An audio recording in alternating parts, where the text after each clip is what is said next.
In the beginning, darkness and void, God spoke, and light was deployed. Day and night he did divide, a dome in the waters to confide. Earth and seas he did name, vegetation and fruit, his claim to fame. Lights in the sky, for signs and seasons, the sun and moon, with starry reasons. Living creatures in waters deep, birds in the sky, their flight to keep. Animals on land, both wild and tame, all created in his grand aim. Last of all, humankind's birth, in God's image, they found their worth. To rule over the earth, they were assigned with every living thing in his design. God saw his creation, and it was good. In his image, he understood. The book of Genesis, a tale so old, in its words, his wonders unfold. The heavens and earth, all complete, God rested on the seventh, a day so sweet. Blessed and hallowed the seventh day, resting from creation's grand display. The generations of heavens and earth, when the Lord God gave them their birth. No plant or herb, no rain yet fell, no one to till the ground, the story to tell. A stream would rise and water the land. God formed man from dust with his hand. Breathed life into him, a living being, placed in Eden, a garden so green. Every tree pleasant, good for food. The tree of life in the garden stood. Also the tree of knowledge of good and bad. A river flows from Eden, making the land glad. Pishon, Gihon, Tigris, Euphrates flow around the lands their riches to show. God put man in the garden to till and keep, commanded not to eat from the tree deep. God saw it was not good for man to be alone. He made a helper from man's flesh and bone. Animals and birds, man gave them all a name, but for a partner, none the same. God caused a deep sleep to fall, took a rib, made woman, beautiful and tall. Bone of my bones, flesh of my flesh, man and wife, together fresh. They were naked, unashamed, in God's garden, where they roamed untamed. The serpent, crafty, spoke to Eve. Did God say, no fruit to receive? Eve replied, we may eat, but not this, or we shall die in ignorance's abyss. The serpent said, you won't surely die, your eyes will open, you'll be like the Most High. Seeing the fruit, pleasing to the eye, desirable for wisdom, she did comply. She ate and gave to Adam near. He ate too, their minds unclear. Their eyes opened, nakedness they knew, fig leaves sown to hide from view. God walked in the garden's breeze, they hid among the trees. God called out, where are you? Adam replied, I'm afraid, naked and true. God asked, who told you that you're bare? Have you eaten from the tree? Beware. Adam blamed Eve. Eve the serpent blamed, consequences of disobedience untamed. To the serpent, God decreed a curse, crawling on the ground, dust as nurse. Enmity between serpent and Eve's seed, striking the head, the serpent's greed. To Eve, pain in childbirth, desire for man, his rule over her, part of the plan. To Adam, the ground cursed, toil and sweat, thorns and thistles, his fate set. Eve named mother of all living, God made garments, their shame forgiving. God said, they've become like us, knowing good and ill, lest they eat of the tree of life, living still. Banished from Eden, cherubim placed, a flaming sword humanity's haste. To till the ground Adam was sent, from dust he came, to dust he's bent. Eve bore Cain, said, with God's aid I've brought forth a man, joy displayed. Then came Abel, keeper of sheep, while Cain tilled the ground, a path to keep. Cain offered fruits, Abel the firstlings, God favored Abel's, Cain's offering unfriended. Angry and downcast, Cain's face fell. God questioned, why this anger, this spell? If you do well, accepted you'll be, sin waits, but master it and be free. In the field, Cain rose against his brother, and Abel fell. One killed the other. And God asked, where's your brother Abel? Cain, am I his keeper, can't you tell? God said, your brother's blood cries out to me cursed, a fugitive you'll be. Cain lamented, punishment too great, to wander hidden from your gate. God marked him, so none would slay. Cain went to the land of Nod, far away. There he knew his wife, bore Enoch, built a city, life's new epoch. Descendants followed, cities and skills, living in tents, playing lyres with thrills. Tubal-Cain, a forger of bronze and iron, advancing tools, technology to enliven. Lamech, with 2 wives, boasted pride, 77-fold, if avenged, his guide. Adam knew his wife Seth was born, in place of Abel, who Cain had torn. Enosh, son of Seth, was named. People then began, God's name proclaimed. Adam, Seth, Enosh. The list goes on, descendants of Adam, before they were gone. In God's likeness, humankind was made, male and female, blessings cascade. Adam lived 930 years, then passed away, shedding tears. Seth, Enosh, Kenan, Mahalalel, generations passed, the story to tell. Mahalalel, Jared, Enoch too, walking with God, their lives anew. Enoch lived 365, then taken by God in his stride. Methuselah, the oldest, lived 969. Lamech followed, lived 779. Noah, son of Lamech, at 500 years old, fathered Shem, Ham, and Japheth. The story unfolds. As people multiplied on the ground, daughters born the world around. Sons of God saw the daughters fair, took wives as they chose without a care. God said, "My spirit won't abide forever in mortals, their days prescribed." Nephilim on earth in those days, sons of God and human daughters, their ways. Wickedness grew, hearts evil without cease. God grieved, his creation's peace. He decided to blot out all life from earth, including animals, in this strife. But Noah found favor in God's sight, righteous and blameless, walking right. Noah had 3 sons, Shem, Ham, Japheth. The earth filled with violence, corruption, like death. God told Noah, "Build an ark of wood, covered inside and out with pitch, as you should. 300 cubits long, 50 wide, 30 high. Make rooms and decks, a refuge from the sky. I'll bring a flood to cleanse the earth, every living thing, its end of birth. But with you, I'll establish a covenant, strong, you, your family, and animals to come along. 2 of every kind, male and female, birds, animals, creeping things, without fail. Food for you and them, store up in the ark." Noah obeyed, fulfilling every mark.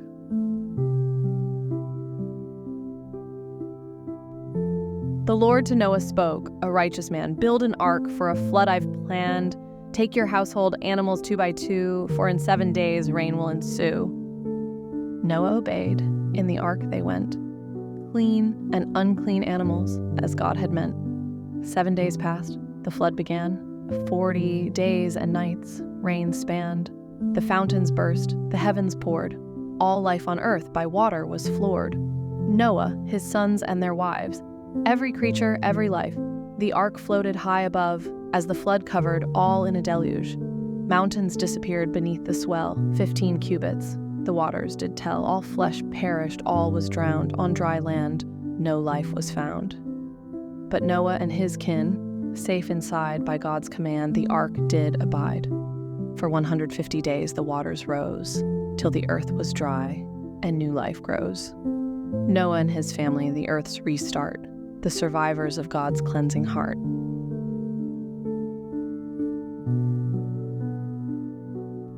"Noah, go into the ark," said the Lord, "you and your household in one accord. For you alone are righteous in this generation. Take 7 pairs of clean animals, a preservation. Also take a pair of unclean animals, male and mate, and 7 pairs of birds to keep their fate. In 7 days rain will come for 40 days and nights, every living thing from my sight out of sight." Noah obeyed, as he had before. He was 600 when the waters began to pour, with his sons, their wives, and every beast, into the ark to be saved from the feast.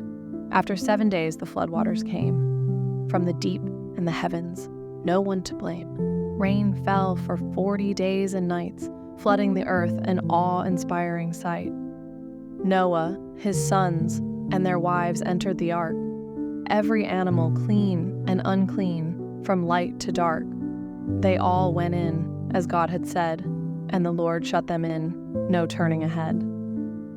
For 40 days the floodwaters rose, lifting the ark above the earth's throes.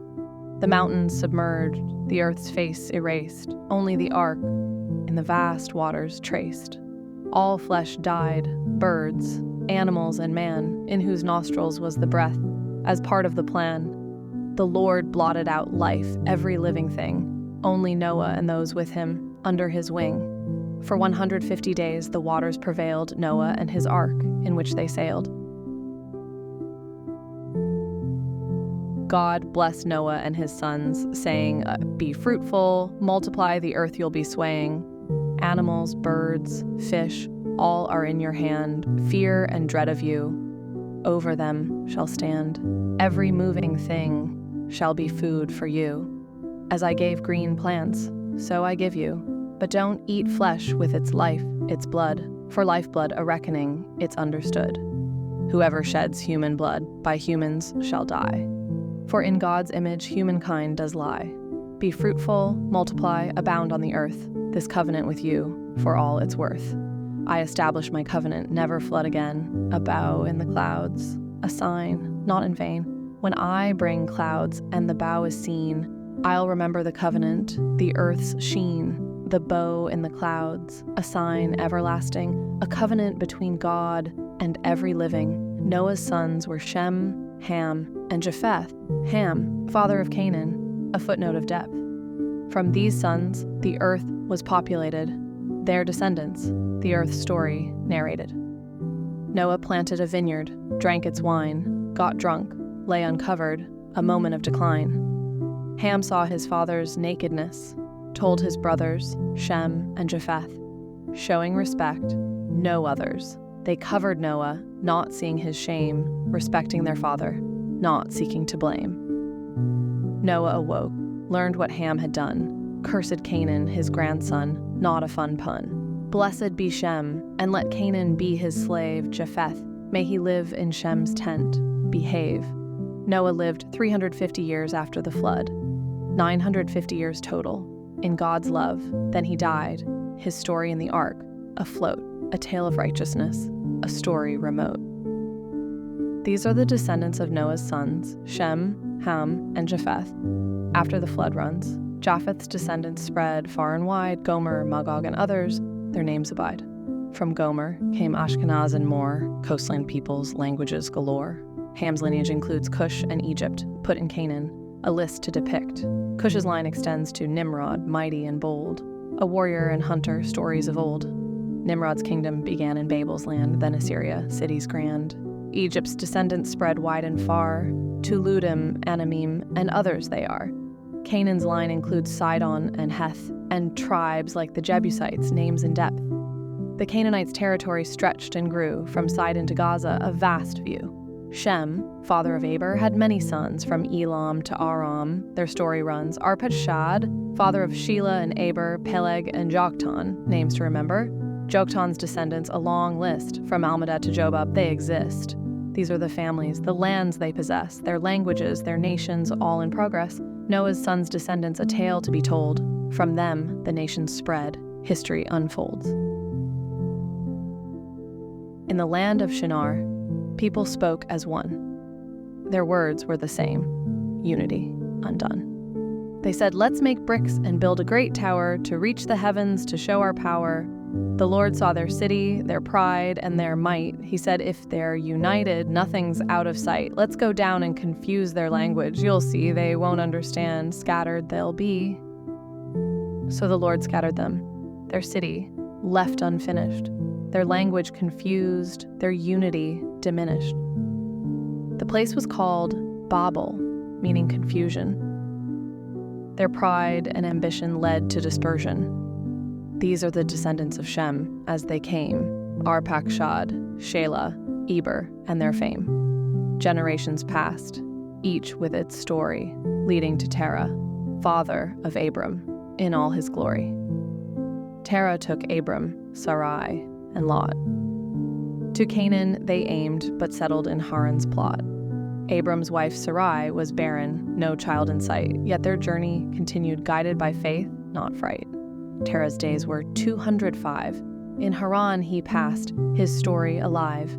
Abram, Nahor, and Haran, his sons renowned, began a journey, a legacy unbound. Abram, called by the Lord, set forth. From Haran's land he embarked on his course. "Go," said the Lord, "to a land unknown. I'll bless you and make your name widely known. I'll make of you a great nation, a mighty race. In you all families of the earth find grace. Bless those who bless you, curse those who curse. In you all nations will find their universe." So Abram went, as the Lord had said, with Sarai his wife, and Lot, not afraid.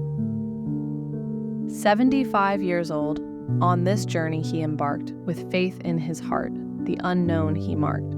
To Canaan they journeyed, through the land they roamed. The Canaanites dwelled, their land to be shown. At Shechem's oak the Lord appeared. "I'll give this land to your offspring," he cheered. From there to Bethel Abram moved on, pitched his tent and built an altar at dawn. Bethel to the west, Ai to the east, the Lord's presence in the land increased. Journeying on through the Negeb's expanse, Abram trusted the Lord, his faith a stance. But famine struck, and to Egypt he turned, as an alien in a land where plenty burned.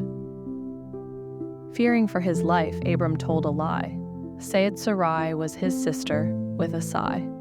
The Egyptians saw her beauty, praised her in delight, and she was taken to Pharaoh's house that night. For Sarai's sake, Pharaoh treated Abram well, with sheep, oxen, and all he could tell. But the Lord afflicted Pharaoh with plagues. For taking Sarai in his house, she was caged. Pharaoh, angry, called Abram near. "Why did you deceive me, bring such fear? Take your wife and go, be gone from my land. Take what you have and depart from my hand." Abram and Lot, their possessions great, the land could not bear their weight. Strife arose among their kin, so Abram said, "Let there be no sin. The land is vast, plenty for all. Choose where to go, stand tall. If you go left, I'll take the right, or if you go right, I'll take the left in sight." Lot looked and saw the Jordan's plain, watered well, like the Lord's domain. He chose the plain toward Sodom's land, separating from Abram as the Lord planned. Abram remained in Canaan's land, while Lot dwelt in Sodom, where it all began. The people of Sodom were wicked, full of sin, against the Lord. Their hearts were thin. The Lord spoke to Abram, "Look around. All the land you see, to you I am bound. Your offspring will be countless as the dust. In this land, in me, you can trust. Walk through the land, it is yours to take, a promise I make, never to break." So Abram moved by the oaks of Mamre he dwelt, built an altar to the Lord, his faith unfelt. In the days of old, when kings did war, Chedorlaomer and his allies far, against the kings of Sodom and Gomorrah bold, and others in the valley of Siddim, as told. For 12 years they served, then rebelled. In the 13th year, their fate was held. Chedorlaomer and his kings came back, subdued many nations, none could lack. They took all from Sodom and Gomorrah's land. Even Lot, Abram's nephew, was in their hand. But Abram, hearing of Lot's plight, gathered his men, prepared for the fight. With 318, he pursued the foe, dividing his forces, striking a mighty blow. He brought back all, including Lot and his kin, and the goods of Sodom and Gomorrah's sin. On his return, he met a priest, Melchizedek of Salem, a glorious feast. He blessed Abram, God's chosen one, and Abram gave him a tenth as it was done. The king of Sodom then spoke, "Take the goods, but leave the folk." But Abram refused. To God he swore to take nothing, not even a score, only what his men had eaten, and the share of those who had beaten. So Abram remained true to his word, not taking from the spoils, as the king preferred. Abram in a vision heard the Lord, "Fear not, for I am your reward. I am your shield, your great reward. Though now you're childless, trust my word." Abram questioned, "What will you give? Eliezer my heir will I live? No offspring of my own to claim, a slave born here to carry my name." But the Lord said, "No, not he, your own issue, your heir will be." He led Abram out under the sky. "Count the stars if you can, up high. Your descendants shall be as these, a promise fulfilled if you believe." Abram believed, his faith so pure, and God counted it as righteousness for sure. I am the Lord who brought you here. From Ur of the Chaldeans, have no fear. This land I give to you to possess, a land of promise, a land of rest. Abram asked, how can I be sure? God said, bring me animals, pure, a heifer, a goat, a ram, and birds. Cut them in two as my word. Abram obeyed, laid them apart. But the birds he did not part. Birds of prey swooped down to feast. Abram drove them off, a vigilant priest. As the sun set, a deep sleep fell, a terrifying darkness, a foreboding spell. The Lord spoke of future trials, 400 years of hardships and denial. Your offspring will be slaves, oppressed, in a foreign land. They'll be stressed, but fear not, for I'll judge their foes. They'll come out with great possessions in tow. You, Abram, will rest in peace. In a good old age, your life will cease. Your descendants will return here after 4 generations without fear. As the darkness deepened, a fire pot, a flaming torch passed between the lot. A covenant made, a promise sealed, to Abram's descendants this land revealed. From the river of Egypt to the great Euphrates, this land is theirs, from all the states. The Kenites, Kenizzites, Cadmonites too, Hittites, Perizzites, Rephaim in the view. Amorites, Canaanites, Girgashites as well, and the Jebusites in this land dwell.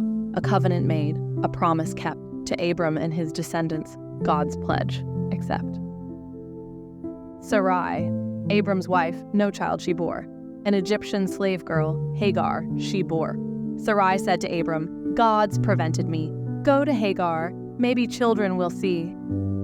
Abram listened to Sarai's voice. After 10 years, he made a choice. Sarai gave Hagar to Abram. As wife, Hagar conceived a new life. When Hagar saw she was with child, contempt for Sarai, her heart reviled. Sarai blamed Abram for the strife. I gave her to you, she mocks my life. Abram told Sarai, she's in your hand, do as you wish, your command. Sarai dealt harshly, Hagar fled, into the wilderness, her steps led. An angel found her by a spring, asked her where she's been, where going. I flee from Sarai, my mistress unkind. The angel said, return, be gentle, be kind. I'll multiply your offspring, a multitude vast. Your son shall be named Ishmael, the first and last. A wild man he'll be, against all he'll fight, yet God will be with him day and night. Hagar named the Lord who spoke to her, El Roi, for she'd seen God and lived no blur. The well was named Bir Lahai Roi, a witness to God's grace, oh so high. Hagar bore Abram a son, Ishmael, a prophecy fulfilled, a story to tell. Abram was 86, a father once more. Through Hagar, his son Ishmael he bore. When Abram was 99 years old, the Lord appeared, his glory untold. I am God Almighty, he said to Abram. Walk before me, be blameless, no harm. A covenant I'll make between you and me, your descendants countless as far as eyes can see. Abram fell on his face. In awe and fear, God spoke again, his voice clear. Your name no longer Abram, but Abraham shall be, a father of nations, your legacy. Kings shall come from you, a mighty line, an everlasting covenant, divine. I will give you the land of Canaan, for you to hold, a perpetual promise, a future foretold. My covenant you must keep. Every male shall be circumcised, a sign of the promise in God's eyes. Sarah, your wife, no longer Sarai, I will bless her, a son by her I say. She shall bear Isaac, a laughter of joy, a child of promise, a heavenly envoy. Abraham laughed, can this be true? A child at my age, Sarah too? God reassured, Isaac shall be born, my covenant with him forever sworn. As for Ishmael, I will bless him too, a great nation, a promise true. But with Isaac, my covenant stands, through generations across lands. Abraham obeyed, circumcised them all, his son Ishmael, every male in his hall. 99 years old, Abraham's sign of faith and obedience in God's design. In the heat of the day, by Mamre's oaks, Abraham sat, pondering life's strokes. 3 men appeared. He ran to greet, bowing low, humbly at their feet. Please rest and refresh under this tree. Let me serve you. It's my plea. Quickly, Sarah prepared a feast, choice flour, cakes, and a calf. A feast.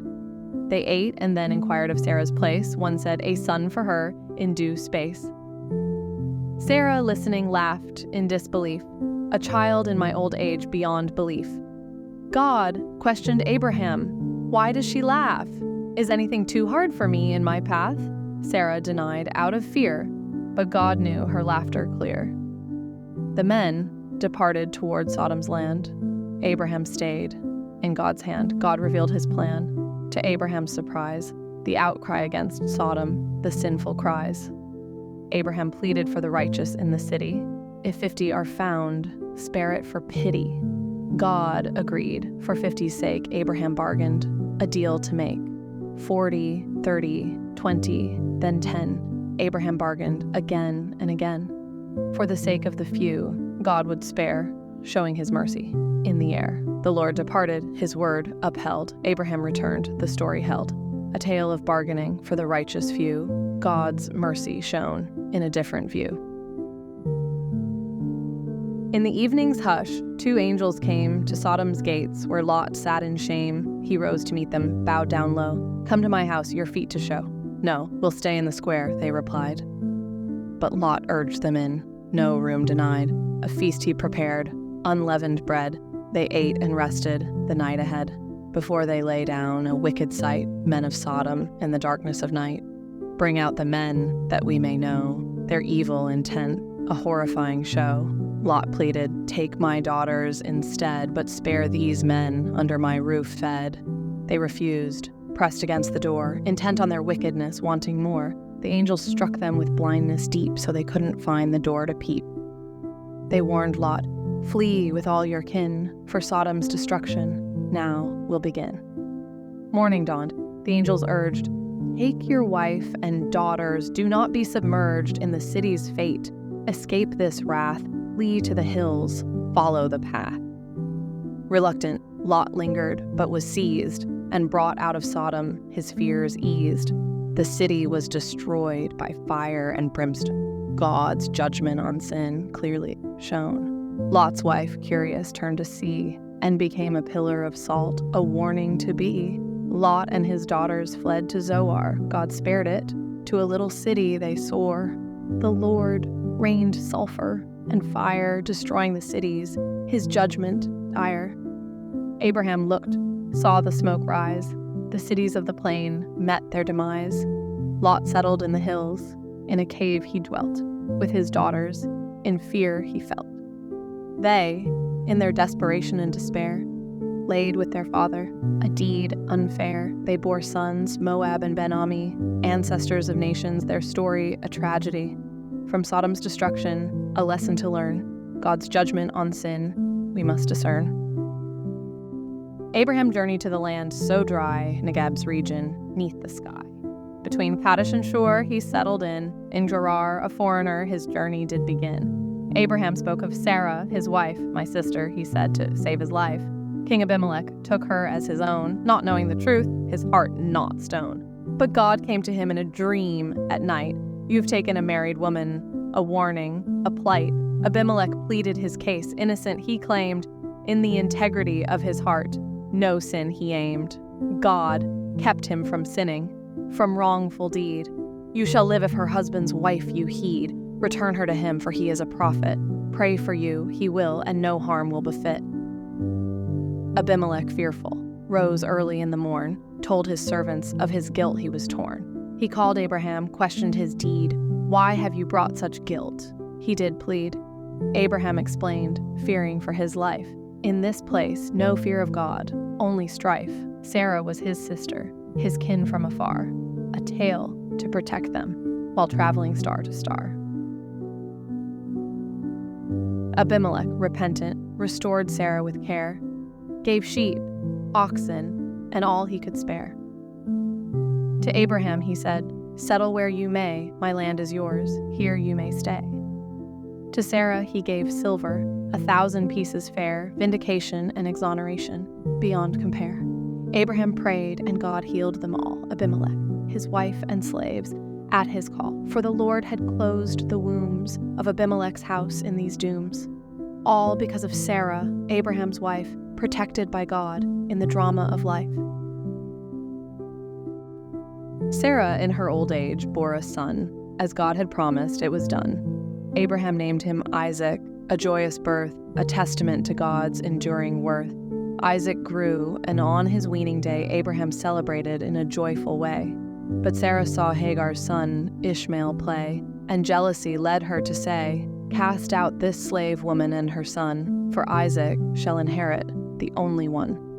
Abraham was distressed, but God reassured, through Isaac his offspring would be secured.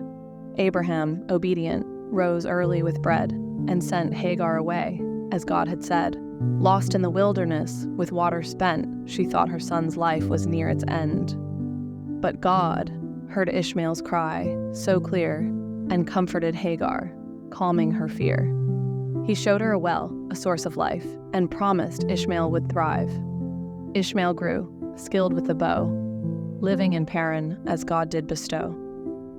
Abimelech and Abraham made a pact to live in peace, their actions exact. Abraham, to mark the covenant they made, set apart 7 lambs, a gesture displayed. Abimelech questioned the lamb's purpose, Abraham explained, a witness for us. Beersheba was the place they swore, an oath of peace forevermore. Abraham planted a tamarisk tree, calling on the Lord, the everlasting, to see. So Abraham lived as an alien in the land of the Philistines, a long span. God's promises fulfilled, his faith secure in Isaac's birth, a future secure. Abraham, tested by God's command, took Isaac, journeyed to a distant land. Offer him as a burnt offering, God said, on Moriah's mountain where I've led. Abraham rose early, obeyed with dread, took his son, the wood, and onward tread. Isaac, unaware, questioned his father's plan. Where is the lamb? He asked, a puzzled man. Abraham, with faith, replied to his son, God himself will provide the only one. As they reached the place, an altar he built, laid the wood, bound Isaac, his heart wilt. As Abraham raised the knife to slay, the angel of the Lord called out, "Stay! Do not harm the boy," the angel cried. "Your faith and fear of God are verified." Abraham, relieved, looked and found a ram caught in a thicket, safe and sound. He offered it up in Isaac's place, a sacrifice of faith, God's saving grace. "The Lord will provide," Abraham declared on Moriah's mount, his faith repaired. God promised blessings too numerous to count. For Abraham's faith, an eternal account. Abraham returned, his faith confirmed, to Beersheba, where his life he resumed. He learned of Nahor's children, a tale of kin, Rebekah among them, a future to begin. Sarah, aged and wise, lived a life so long, 127 years, a woman strong, in Kiriath Arba, now Hebron's name. She passed away, leaving behind a lasting fame. Abraham, her husband, mourned and wept. Beside his beloved in sorrow he slept. He rose, a stranger in this land, seeking a burial place, a request so grand. To the Hittites he spoke with grace, I seek a place, a final resting place for my dear Sarah. Out of sight, grant me this land, a burying right. The Hittites in respect replied, Choose the best, none shall hide from you, our prince. This honor we bestow, choose where Sarah's remains shall go. Abraham, humble, bowed and said, If you truly wish my dead to be buried far from view, help me secure Machpelah's due. Ephron among the Hittites then spoke, Take the field, take the cave, this I evoke. But Abraham insisted, I'll pay the price for this burial ground of bears. They agreed, the silver exchanged hands, 400 shekels by fair demands. Abraham buried Sarah, his beloved wife, in the cave of Machpelah, the resting place of life. The field and the cave now Abraham's own, a testament to love in a land unknown. Sarah's legacy in the land of Canaan, in the hearts of the people, forever remain. Abraham, old and blessed in all things, called his servant with trust that clings. Swear to me, he said, by the Lord above, to find a wife for my son with love. not from Canaan's daughters, among whom we dwell, but from my kindred, where my memories swell. The servant agreed, with hand under thigh, to fulfill his master's wish, without a sigh. Taking 10 camels laden with gifts rare, he journeyed to Nahor's city with care. At the well he prayed for success, a sign from the Lord, a woman to bless. Rebekah, fair and kind of heart, came to the well, played her part, drawing water for him and his herd, showing kindness without a word. The servant watched, his heart aglow. Knowing the Lord had made it so, he adorned her with gift, a sign so clear that she was the chosen one without fear. Laban, her brother, welcomed the man, blessed by the Lord as part of his plan. Rebekah consented, ready to go to marry Isaac, her heart all aglow. They traveled back to Isaac's land, where he awaited a man so grand. Rebekah, veiled, approached her groom in Sarah's tent, dispelling gloom. Isaac loved her, she became his wife, bringing comfort after Sarah's life, a union blessed by the Lord above, a story of faith, hope, and love. Abraham, old and blessed in all things, took another wife, Keturah, with wings. She bore him sons, a multitude, Zimran, Jokshan, Medan, and more, all viewed. Jokshan fathered Sheba and Dedan, known afar, while Midian's sons a tribe did mar. Abraham gave all to Isaac, his heir, to his concubine's sons, gifts with care. At 175, Abraham breathed his last, a life well lived, not rushed, not fast. Isaac and Ishmael, his sons, laid him to rest in the cave of Machpelah, where his legacy nest. God blessed Isaac after Abraham's passing, and he settled at Beer Lahai Roi, peace amassing. Ishmael's descendants spread far and wide, 12 princes leading, their tribes side by side. Isaac, son of Abraham, wedded Rebekah fair, after pleading with the Lord in prayer. Rebekah, barren, was granted a son, but the struggle within her had just begun. The twins, Esau and Jacob, fought in her womb, 2 nations, 2 peoples, destined to loom. Esau the first, red and hairy, a hunter bold. Jacob, the heel grabber, crafty and told. As they grew, Esau, loved by Isaac, strong and fierce, while Jacob, loved by Rebekah, gentle, no peers. One day, Esau, famished from the field, came to beg for Jacob's lentil stew, a meal to peg. Jacob, cunning, saw an opportunity rare, asked for Esau's birthright, a deal so fair. Esau, desperate, saw no use in the right, swore to Jacob, sold his birthright out of sight. Thus Esau despised his birthright, sold for a meal. Jacob, the shrewd, the birthright did steal. 2 brothers, 2 paths diverging in strife, a tale of family, legacy, and the meaning of life. In the days of famine, Isaac journeyed far to Gerar, where Abimelech ruled with care. The Lord appeared, guiding his path. Stay in this land and escape Egypt's wrath. Isaac, a stranger in a foreign land, feared for his life and so made a stand. He claimed Rebekah as his sister, not his wife, to protect himself, to safeguard their life. Abimelech, the king, saw through the guise and confronted Isaac with wisdom and wise. Why deceive us? Why bring us guilt? Isaac confessed, his fear and shame spilt. Isaac sowed, and 100-fold he reaped. The Lord's blessing upon him heaped. He grew rich, his wealth did soar. The Philistines envied him more and more. Abimelech, seeing Isaac's might, asked him to leave, to take flight. Isaac departed, settled anew in the valley of Gerar, where waters grew. He dug again his father's wells and gave them names with stories to tell. But the Philistines claimed the water as theirs, contentions rose, and conflicts flared. Isaac moved on, dug another well. No quarrels arose, all was well. He named it Rehoboth, a place of peace, where the Lord made room where conflicts cease. From there to Beersheba, Isaac journeyed on. The Lord appeared, his fears withdrawn. An altar he built, called on God's name, pitched his tent, and there found fame. Abimelech came seeking peace and oaths, acknowledging God's blessings and troths. Isaac made a covenant, a feast was shared, peace and goodwill all declared. Isaac's servants found water anew, he named it Sheba, a sign so true. Beersheba it became, a city's fame, a well of oath, a place to claim. Esau, meanwhile, at 40 wed, Judith and Basemath, his heart's thread, but strife arose, bitterness brewed. Isaac and Rebekah their peace pursued.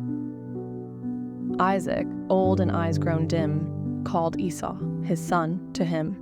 My time draws near, I do not know, prepare me food before I go. Rebekah heard, and in her scheme, instructed Jacob in a hidden theme. Go, get the kids, prepare the meal, bring it to Isaac with a gentle zeal. Jacob worried his father's hand, would sense deceit, a cursed brand. Rebekah insisted, let it be on me, go, my son, and do as I decree. So Jacob went, prepared the feast, cloaked in skins, his hands released. He approached Isaac with cautious tread, claiming to be Esau, the firstborn, he said. Isaac, deceived, felt the skins, blessed Jacob in his unwitting sins. The Lord has blessed, Jacob replied, as Isaac ate, and blessings he implied. Esau, returning with food in hand, asked for his blessing, a father's grand. Isaac trembled, realizing the trick. Yet blessed Jacob, the blessing thick. Esau wept, his birthright lost, his blessing stolen at a great cost. Isaac spoke, a lesser fate. By your sword you'll find your state. Esau, enraged, vowed revenge against Jacob, his anger would avenge. Rebekah, knowing, sent Jacob away to Laban in Haran for him to stay.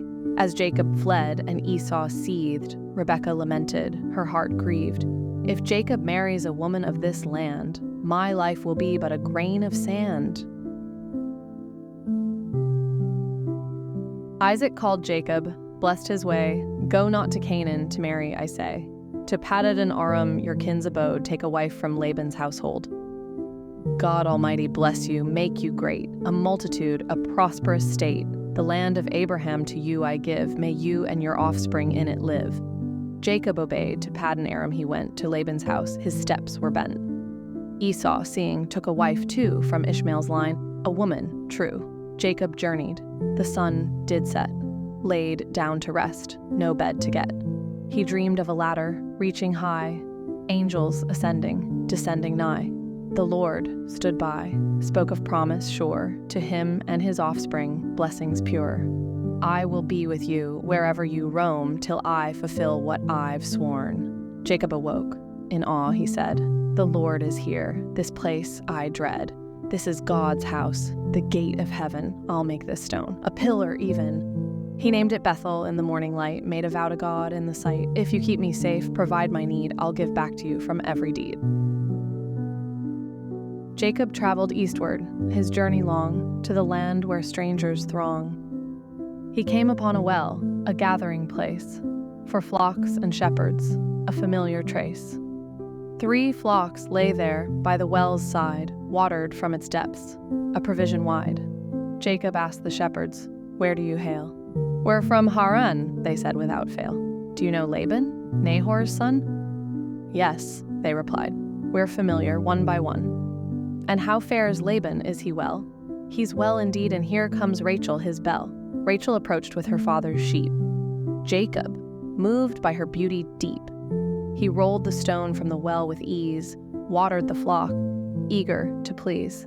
He kissed Rachel, tears in his eyes, shared his lineage to her surprise. Rachel ran to tell Laban the news, who welcomed Jacob, his kin, he would not refuse.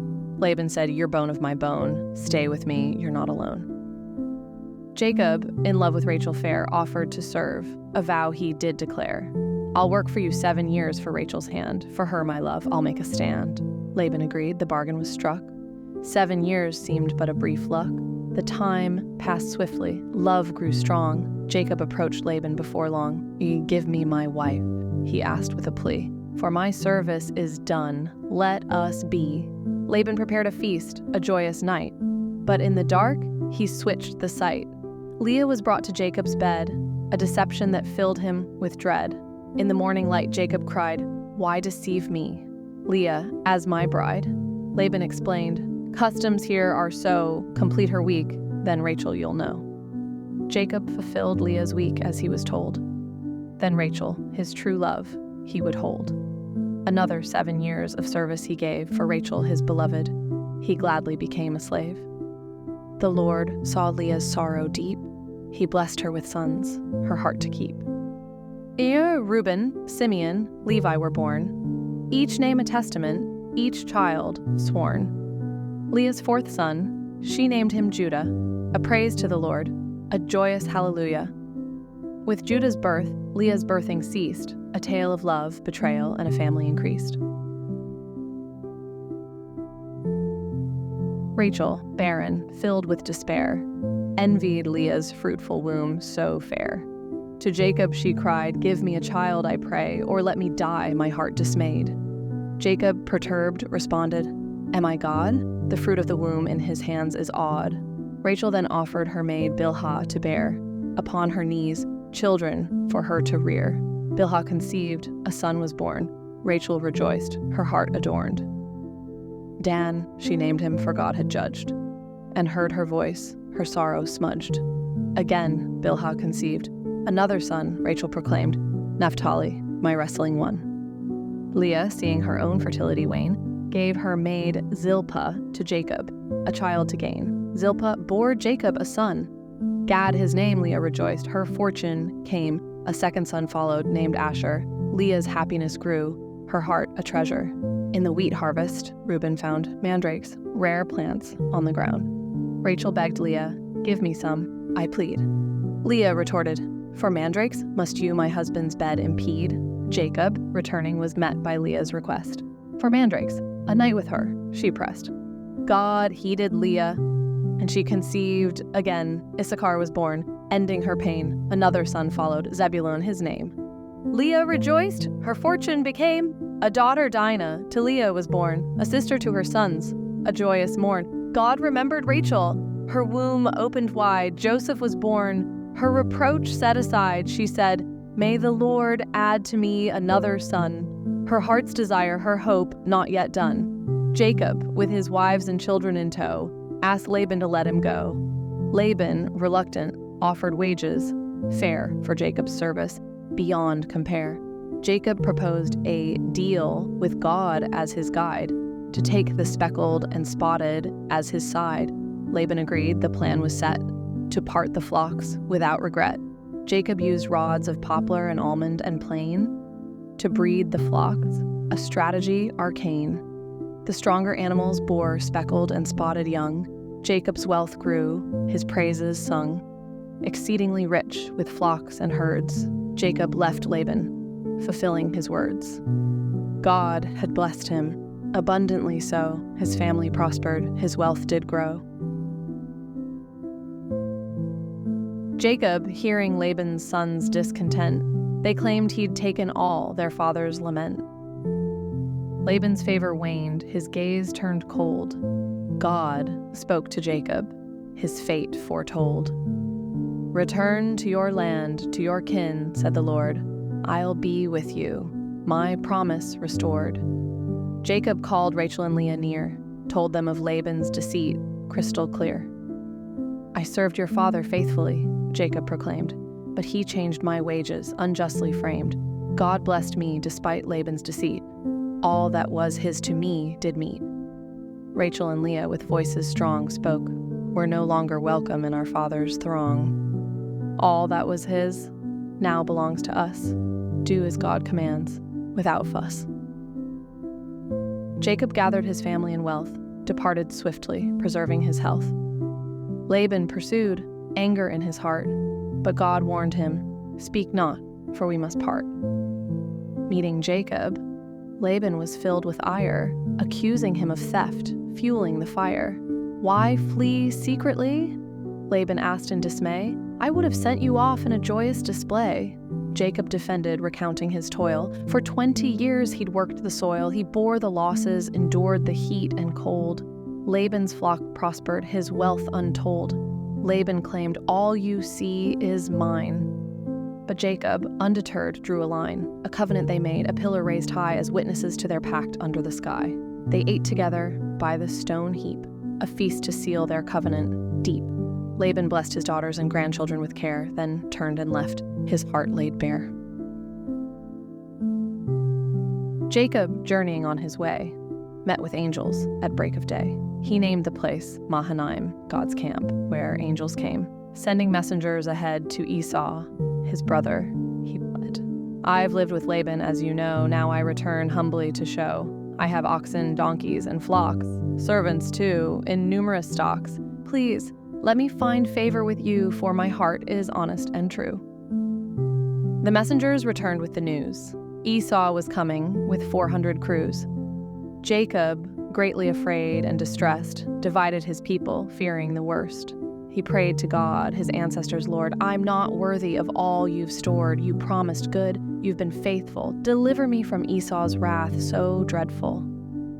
That night, he prepared a present, 200 goats, a gesture pleasant, 20 rams and ewes a score, cattle, camels, and much more. He sent them ahead in separate bands to appease Esau's possibly wrathful hands. He hoped his brother would forgive so that both their hearts could live. Crossing the Jabbok, alone he stayed. A man approached, and Jacob prayed. They wrestled until break of day. Jacob refused to let him go away. The man struck Jacob's hip with force, dislocating it in the course. But Jacob held on, demanding a blessing, and the man gave him a new naming. No longer Jacob, but Israel be, for you've striven with God, you've prevailed, you see. Jacob named the place Peniel. I've seen God face to face, yet lived to tell. As the sun rose, he limped away, a mark of his struggle that day. To this day, Israelites refrain from eating the thigh muscle, a reminder of that bane. Jacob, with fear and trepidation, saw Esau approaching, a daunting sensation. 400 men, a formidable sight. He divided his family, preparing for the night. The maids and their children went first, followed by Leah, then Rachel, not the worst. Joseph, the youngest, with Rachel last, Jacob himself, bowing, a gesture steadfast.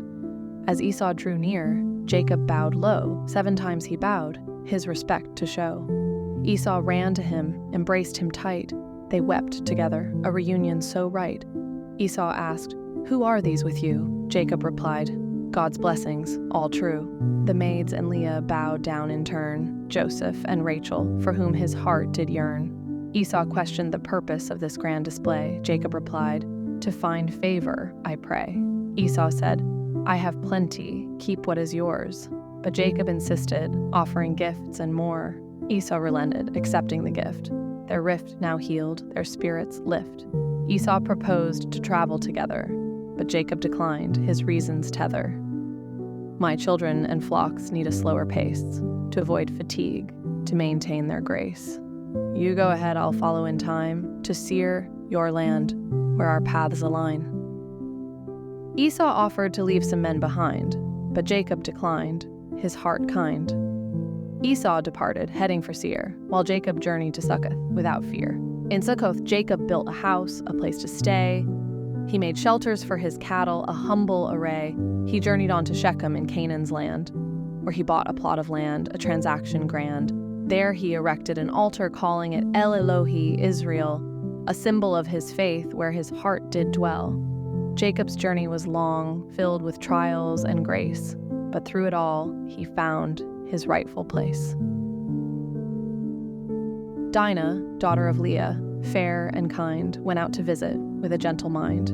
But Shechem, prince of the Hivites, bold and strong, seized her by force, committing a terrible wrong. Yet his heart was drawn to Dinah's grace. He loved her dearly, longing for her face. He asked his father Hamor to seek her hand, make her my wife, he did command. Jacob heard, but waited for his sons to return, for he knew their wrath would fiercely burn. When they arrived, their anger flared, for Shechem's deed could not be spared. Hamor spoke, pleading for peace. Let Shechem marry, let hostilities cease.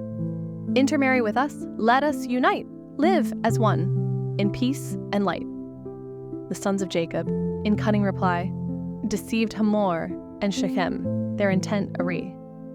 We will agree, but every man must be circumcised like us, then we'll be free.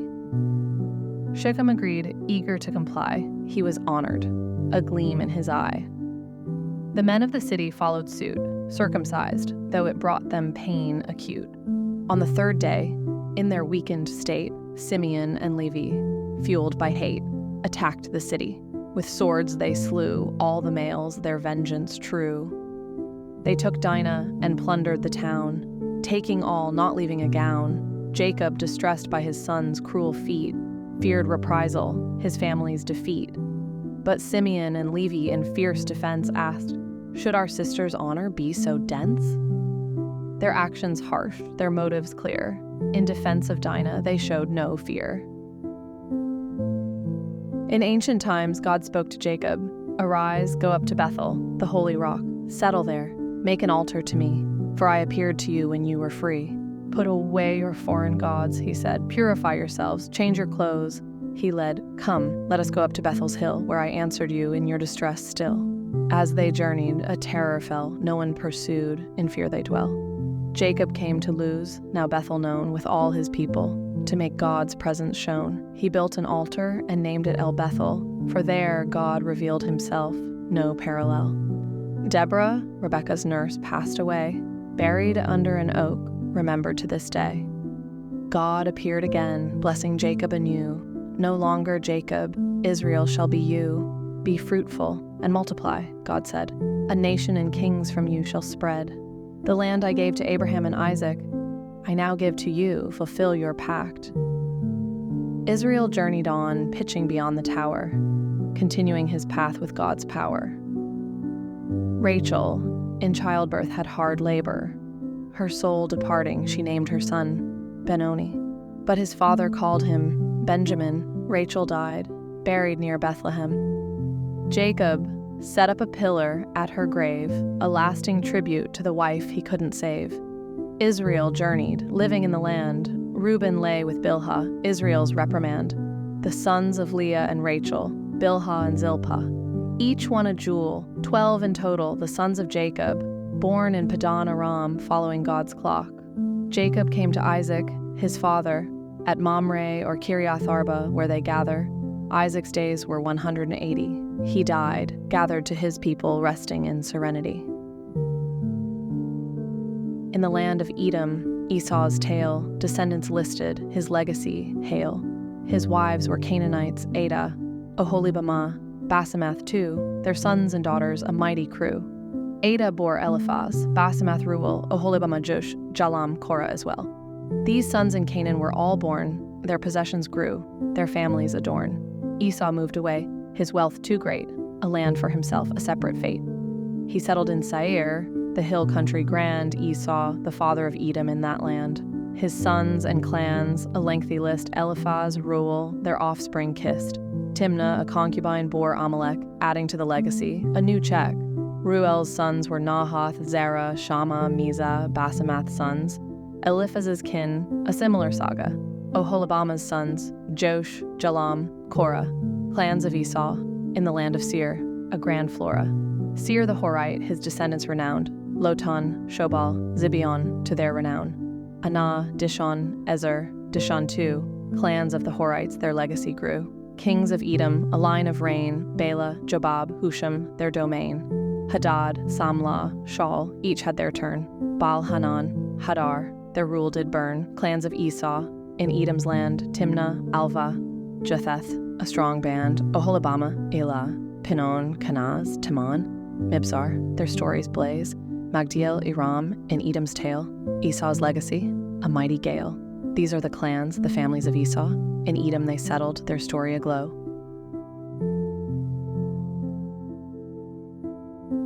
In Canaan's land, Jacob stayed where once his father had laid. Joseph, at 17, with his kin, shepherded the flock, a helper therein. Bilhah and Zilpah, wives of his sire, Joseph reported, set the fire, a coat of many colors, a sign of love, from his father, a gift from above. His dreams, a sheaf, his brother's bow, another dream, sun, moon, stars now. His brother's envy, his father's fears, a tale of family with many tears. Sent to Shechem, his brothers afar, Israel's command to see how they fare. Wandering, seeking, in fields he roamed, directed to Dothan, his fate intoned. His brothers plot to kill him, they scheme, Reuben intervenes, a rescue dream, Joseph in a pit, a pitiless act, sold to traders, a slave contract. To Egypt Joseph was then led, his father in mourning, his son was dead. A robe dipped in blood, a cruel ruse, Jacob's grief, a father's dues. Comfort sought, but none could find, Jacob mourned, his heart confined. Sold to Potiphar in Egypt's land, Joseph's journey by a cruel hand. Judah, from his brothers went his way. Near Adullam he chose to stay. He saw Shua's daughter, a Canaanite maid, took her as wife, their union was laid.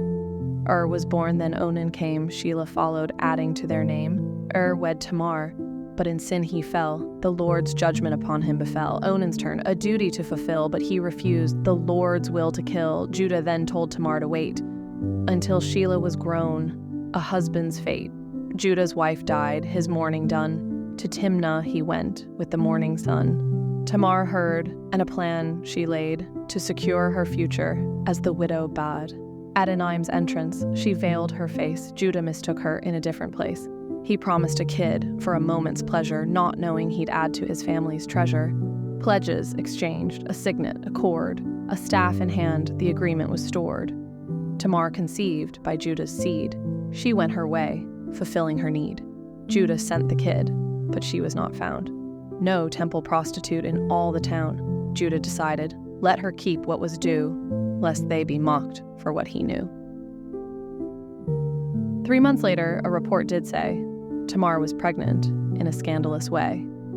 Judah demanded, bring her here, let her be burned, for her actions are clear. As she was led, she sent a sign to Judah, revealing the truth in line. He acknowledged his fault, his words were few. Tamar was more righteous, his actions he knew. She gave birth to twins, a son and a brother. Perez came first, breaking through like no other. Zerah followed with a hand raised high. Their birth marked the end of Tamar's sly. Down to Egypt, Joseph was sold. By Ishmaelites, his fate was told. Potiphar, Pharaoh's guard, his master became. In his house, Joseph found his fame. The Lord was with Joseph, his work did excel. Potiphar saw, and all was well. Joseph found favor in Potiphar's sight, overseeing his house, his future bright. The Egyptian's house, blessed by the Lord, prospered under Joseph's accord. All was left in Joseph's care. Potiphar trusted him. All was fair. But Potiphar's wife, with eyes of lust, sought to fulfill her wrongful trust. Come lie with me, she would say. But Joseph refused, not led astray. How could I sin against my God? Joseph resisted, despite the prodding prod. Day after day he remained true. To his beliefs, to God he drew. One day, alone in the house, she seized his garment, quiet as a mouse. Lie with me, she demanded, her voice raised high, but Joseph fled, refusing her lie. She accused him of a wicked deed. To her husband, she planted the seed. Joseph, innocent, was thrown into jail, yet the Lord's presence in his life did not fail. In prison, Joseph found favor once more. The chief jailer saw, and his trust did pour. Whatever was done, Joseph did it well. The Lord's blessing upon him fell. In Egypt's prison, Joseph stayed where Pharaoh's cupbearer and baker laid. Offended their king, they were cast down into the gloomy dungeon's crown. Joseph attended to their needs in the prison where despair feeds. One night, dreams troubled their sleep, each with a secret hidden deep. Joseph saw their troubled faces, asked them about their dreamy places. We dreamt, but no one can explain, they said, their faces filled with pain. Do not interpretations belong to God? Joseph asked, with no facade. Tell me your dream. I'll make them clear, for God's wisdom is always near. The cupbearer spoke of a vine so fair, with grapes pressed into Pharaoh's care. Joseph interpreted with ease. In 3 days Pharaoh will lift your decrees. Remember me when you're restored, Joseph pleaded, his hope not ignored. I was taken from my Hebrew land, unjustly thrown in this dungeon sand. Encouraged by the cupbearer's fate, the chief baker shared his dream's weight. 3 baskets filled with Pharaoh's food, but birds devoured, his mood subdued. Joseph's interpretation was grim. In 3 days, Pharaoh's light will dim. You'll be hanged, your fate is sealed. The birds will feast, your flesh revealed. Pharaoh's birthday feast came around. He restored the cupbearer, joyous sound. But the chief baker met his end, just as Joseph had foretold, no mend. Yet the cupbearer, in his newfound glory, forgot Joseph's part in his story. Left in prison, Joseph remained, his hope and faith, undeterred, unchained.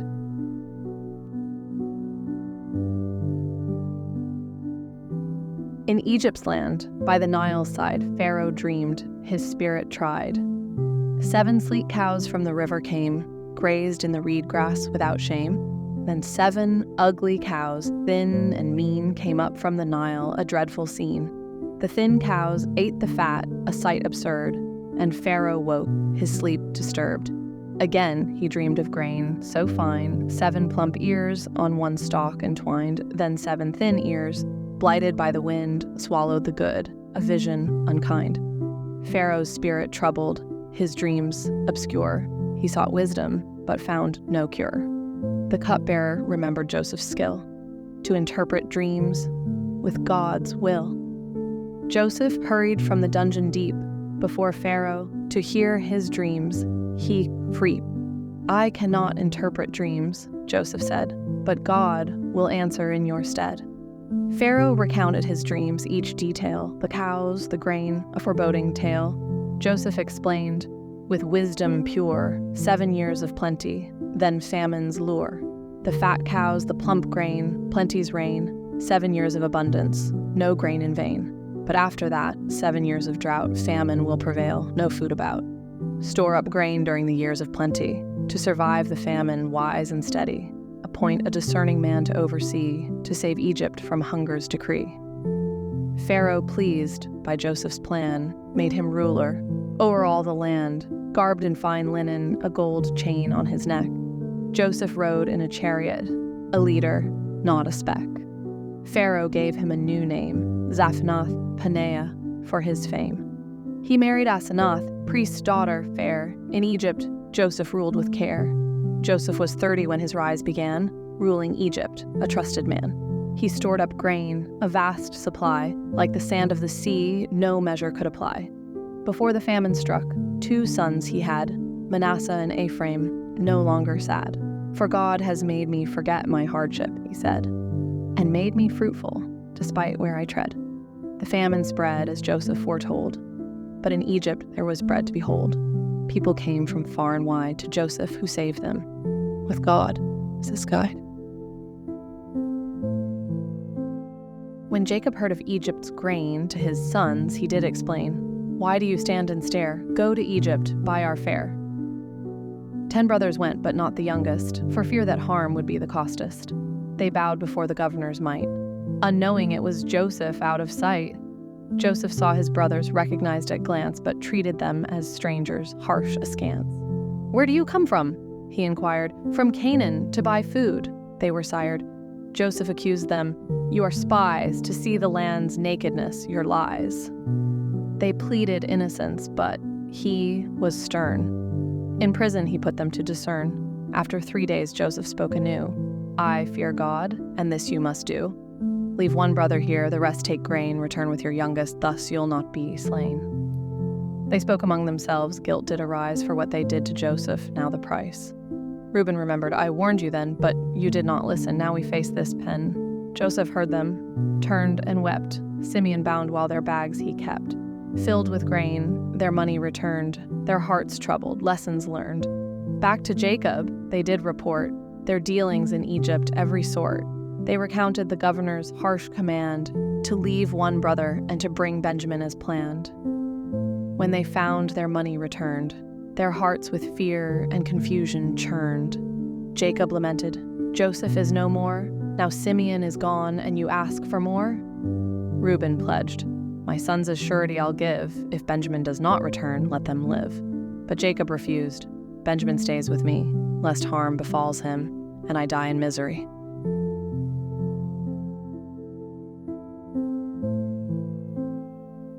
The famine's grip was tight and dire.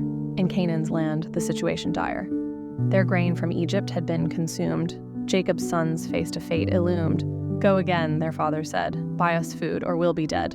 Judah spoke with words of weight. "Our brother must join. It's the governor's dictate.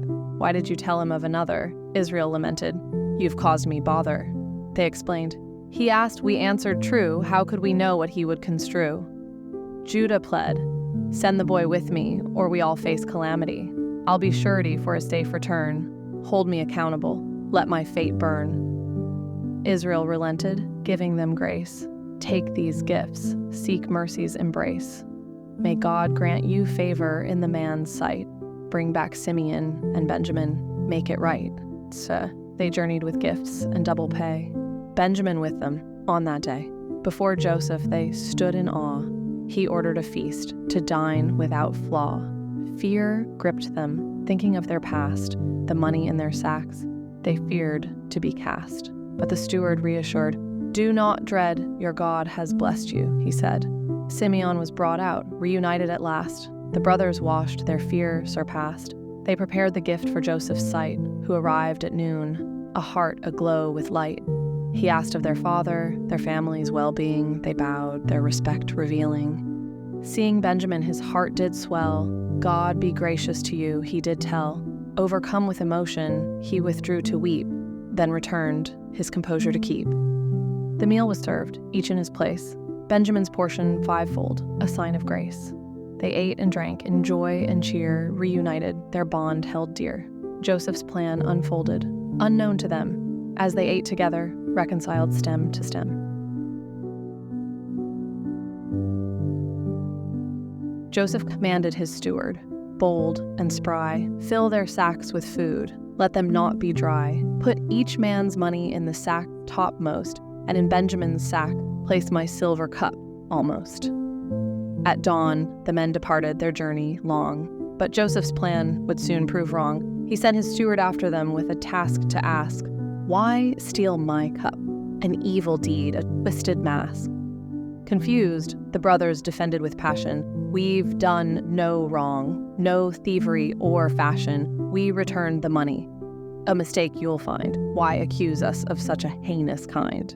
The steward agreed, "The guilty shall be bound as slaves in Egypt's ground. The rest may go, their freedom kept, but the guilty shall be enslaved, their sins swept."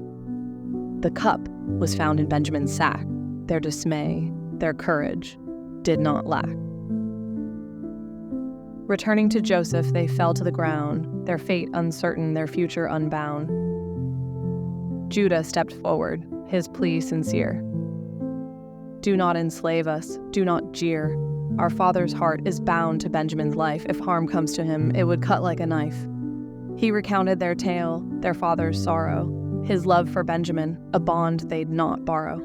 Judah offered himself as a slave in Benjamin's stead, to protect their father's heart from breaking like thread. Joseph, moved by Judah's plea, revealed himself. His brothers he could see. He forgave them all, embraced them in love, their family reunited with blessings from above. Joseph, unable to contain his emotion, cried out, "Send everyone away, this commotion!" Alone with his brothers, he revealed his true identity. "I am Joseph. Is my father alive? Tell me with sincerity." His brothers, stunned and dismayed, could not speak, their thoughts swayed. Joseph reassured them, "Do not be distressed. God sent me here, your lives to be blessed.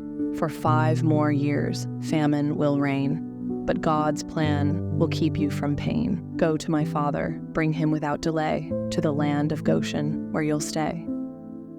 Joseph embraced Benjamin, his brother dear, and wept with joy, the reunion sincere. He kissed all his brothers, tears flowing free, their past transgressions now history. Pharaoh, pleased with the news he heard, instructed Joseph, his brother's word, "Bring your father and all you possess to Egypt, where you'll find happiness." Joseph provided wagons, garments, and food. To ease their journey, his love pursued. To Jacob he sent provisions and care, to bring him to Egypt, a joyful affair. Jacob, stunned at the news so grand, could not believe, could not understand. But when he saw the wagons and heard Joseph's voice, his spirit revived, his heart did rejoice. "Enough!" he exclaimed. "Joseph is alive. I must go to him, my son, my strive." With new-found hope, Jacob set forth to see Joseph again before he reached his earthly north. Israel journeyed to Beersheba, a sacred place where he offered sacrifices, seeking God's grace. God spoke to him in visions of the night, reassuring Jacob, his fears taking flight. "I am God, the God of your father," he said. "Do not fear Egypt, for I will make you a nation widespread. I will go with you and bring you back. Joseph's hand will close your eyes, no lack." Jacob and his descendants, with their wives and young, set out for Egypt with praises sung. Pharaoh's wagons carried them on their way to the land where Joseph ruled a bright day. The descendants of Jacob by name are told. The children of Leah, Rachel, Zilpah, and Bilhah bold. 66 in all, not counting wives, made the journey, amidst hopes and strives. Joseph in Egypt had sons, Manasseh and Ephraim, born to him by Asenath, a joyful hymn. 70 persons, the house of Jacob in all, entered Egypt at Joseph's call. Israel sent Judah ahead to lead the way into the land of Goshen, where they'd stay. Joseph, with his chariot, went to meet his father dear. They embraced, they wept, their reunion sincere. Israel, overwhelmed with joy, exclaimed, I can die now, my fears tamed. Joseph to Pharaoh his family did present, and they settled in Goshen, their hearts content. Joseph told Pharaoh of his kin, who had come from Canaan's land to settle in. He presented 5 brothers to the king, explaining their occupation, a simple thing. We are shepherds, they said to Pharaoh's delight, seeking to settle in Goshen out of sight. Pharaoh granted their request with grace, and even offered them leadership in his livestock space. Joseph brought his father, Jacob, before Pharaoh's sight. And Jacob blessed Pharaoh with all his might. Pharaoh asked Jacob of his age and years, to which Jacob replied, recounting his fears. Jacob blessed Pharaoh once more, then departed, his heart sore.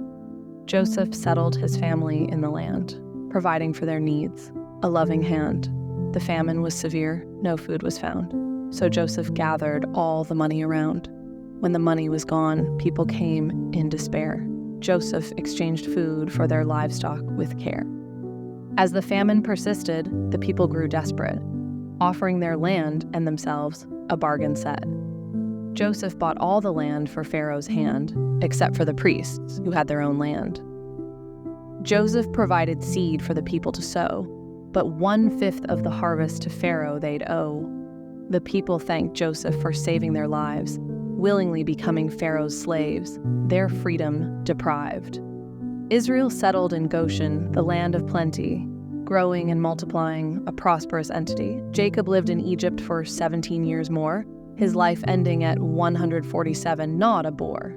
As Israel's death approached, he called Joseph near, making him promise to bury him with his kin dear. Joseph swore to fulfill his father's last wish, and Israel bowed in gratitude, his final flourish. Joseph heard his father was ill, so he brought his sons a heartfelt thrill. Manasseh and Ephraim by his side, to Jacob's bedside they did stride. Jacob summoned strength, sat up with grace, recalling God's blessing, a sacred space. In Luz, God appeared to me, he said. Blessed me with fruitfulness, my path he led. Your sons born in Egypt before my sight now belong to me a father's right. Ephraim and Manasseh, as Reuben and Simeon, shall be mine, their heritage a union. Those born after, yours they'll be, recorded under their brother's decree. Rachel died on our journey's way. In Ephrath, Bethlehem, her final lay. When Joseph brought his sons near, Jacob embraced them, eyes filled with tear. I did not expect to see your face, but God has granted me this grace. Bless the boys, Jacob said with might. May their names be blessed in God's sight. May they grow into a multitude grand. On this earth, may their legacy stand. Jacob crossed his hands, placed his right on Ephraim's head to Joseph's slight. Joseph tried to correct the hand, but Jacob knew by God's command. This one will be great, Jacob declared, but the younger's greatness will not be spared. Both will be blessed in their own right in Israel's blessings. Their names will ignite. Jacob blessed them, Ephraim first, his blessings like a quenching thirst. To you, Israel's blessings will be said, like Ephraim and Manasseh, may you be led. As Jacob neared his final breath, he assured Joseph of God's faithful path. I give you an extra portion of land, taken from the Amorites by my hand. With these words, Jacob breathed his last, his legacy a story unsurpassed. Joseph wept for his father dear, his legacy now crystal clear. Jacob gathered his sons, a solemn sight, to tell them of their future in the days of Elite. "Listen, sons of Jacob," he began. "Come near. Hear the words of Israel, your man. Reuben, my firstborn, strong and bold, unstable as water, your story told. You defiled my bed, a grievous sin. No longer shall you excel, no longer win. Simeon and Levi, brothers of might, violence their swords, always in sight. Cursed be their anger, fierce and cruel. Scattered they shall be, divided in rule. Judah, your brother shall praise your name, a lion's whelp from the prey you came. The scepter shall not depart from your hand, until tribute comes and all lands understand. Zebulun shall settle by the sea, a haven for ships, his border free. Issachar, a strong donkey bearing the load, a slave at forced labor along the road. Dan shall judge his people's way, a serpent by the path causing dismay. Gad shall be raided, but he shall prevail, raiding at their heels, his enemies frail. Asher's food shall be rich, a royal feast. Naphtali, a doe let loose, a graceful beast. Joseph, a fruitful bough by a spring so clear, attacked fiercely yet remaining ever near. Benjamin, a ravenous wolf, swift and bold, devouring the prey, dividing the gold. These are the tribes of Israel, 12 in all, blessed by their father standing tall. I am about to join my ancestors to be gathered. Bury me in the cave as my forefathers, not scattered. In Machpelah's field near Mamre, my resting place, with Abraham, Sarah, Isaac, Rebekah, and Leah's grace. With these words Jacob blessed his sons. His charge complete, his journey done, he drew up his feet, breathed his last, and to his people he was gathered fast. Joseph wept, his sorrow profound, as he embraced his father lying on the ground. He commanded the physicians to embalm with care, a process that took 40 days, a solemn affair. The Egyptians wept for Israel. 70 days passed, a mourning period honoring the last. Joseph then spoke to Pharaoh, seeking permission to bury his father in Canaan, fulfilling his solemn mission. Pharaoh agreed, and Joseph went forth to bury his father, a journey of great worth. With him went a company, both great and grand, to honor Israel's passing in the Promised Land. They mourned for 7 days, a time of deep grief. At the threshing floor of Atad, beyond belief, the Canaanites saw their mourning, profound and deep, and named the place Abel Mizraim, a memory to keep. Joseph's brothers feared his vengeance for past wrongs, but Joseph forgave them with comforting songs. He reassured them, speaking kindly and fair, promising to provide for them with love and care. Joseph lived on in Egypt 110 years, seeing his children's children, calming their fears. Before his death, he made them swear to carry his bones to the land promised to their forebears. Joseph died, embalmed and placed in a coffin of stone, his legacy of forgiveness and love forever known.